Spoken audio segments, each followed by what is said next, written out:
You're live on the cloud. Now what? The journey is just beginning.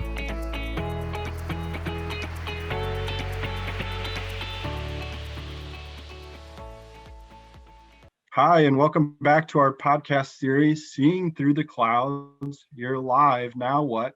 I'm your host, Kyle Willis, and today we'll be talking about change management and change management after you've gone live. And my guest today is an expert in change management. Lania Robinson is a member of our Oracle Cloud team.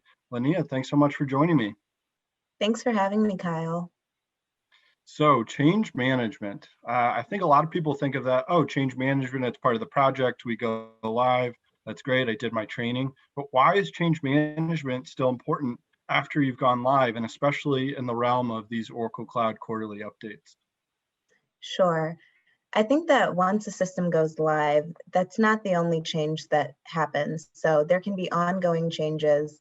Obviously, quarterly releases are a change, but there can be other things, other changes to processes that adapt over time. Also, sometimes unexpected things can happen once you go live, right? So there may be things that you tested that went a certain way, and it turns out in production, it's not going the way you expected to. So you have to be agile, you have to be ready to adapt.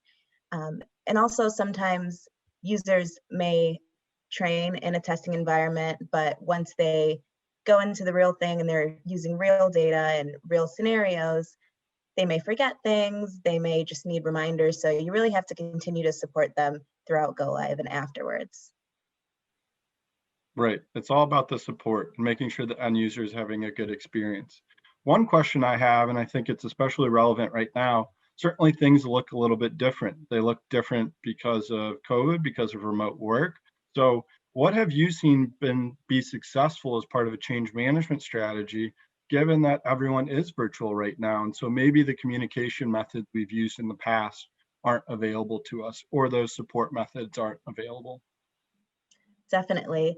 I think in a virtual environment like we are in now, it's important to communicate more and more because people are constantly being inundated with messages, but it doesn't hurt to communicate more and give people as many opportunities to see a certain message as possible. And diversifying your communication methods is especially helpful. So there may be a variety of newsletters that your organization already has in place. You may create new communication channels. You may utilize intranet sites or other sorts of websites. So the more you can diversify your communication methods, the better. And utilizing online tools can be especially helpful, whether that's Zoom, Slack, Teams, Skype. Definitely take advantage of those sorts of tools to communicate in an environment where we're not physically together. Right. Make sure you use lots of different methods because everyone will have a different favorite. And so at least then the message will get to them.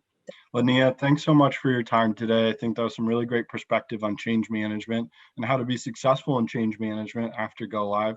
I appreciate your time, and thanks everyone for tuning in. I hope you'll join us on our next episode of this podcast series. Talk to you then.